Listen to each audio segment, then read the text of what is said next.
நீங்கள் பார்த்து கொண்டிருப்பது 24 நியூஸ் தமிழ்.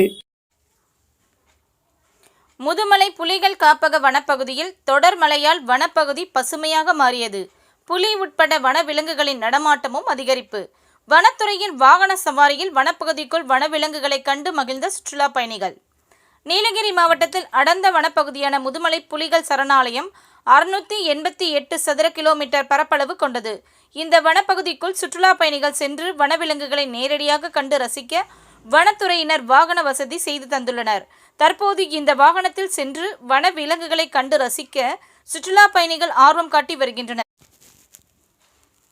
வாகனத்தில் அடர்ந்த வனப்பகுதிக்குள் 1 மணி நேரம் சென்று வர நபர் ஒருவருக்கு வனத்துறையினர் 360 ரூபாய் கட்டணமாக நிர்ணயம் செய்துள்ளனர்.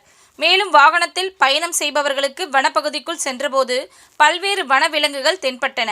காட்டெருமை கூட்டங்கள். புலியை கண்ட சுற்றுலா பயணிகள் ஆர்வத்துடன் தங்கள் செல்போனில் பதிவு செய்தனர். கூட்டமாக மான்கள் வாகனத்தின் முன் சாலையை கடந்த காட்சிகள். மேலும் யானை கூட்டம், மயில், கரடி, பாறுகழுக்கள், லங்கூர் குரங்குகள் அனைத்தையும் கண்டு ரசித்து மகிழ்ந்தனர். மீண்டும் வாகனம் புறப்பட்ட இடத்திற்கு வந்து வனத்துறையினர் சுற்றுலா பயணிகளை இறக்கிவிட்டனர். இந்த வாகன சவாரியில் செல்ல அதிக அளவில் சுற்றுலா பயணிகள் ஆர்வம் காட்டி வருவதால் சவாரி செய்ய பல மணி நேரம் காத்திருந்தும் டிக்கெட் கிடைக்காமல் ஏமாற்றத்துடன் திரும்பி செல்வதால் ஆன்லைனில் பதிவு செய்ய வனத்துறையினர் ஏற்பாடு செய்துள்ளது குறிப்பிடத்தக்கது.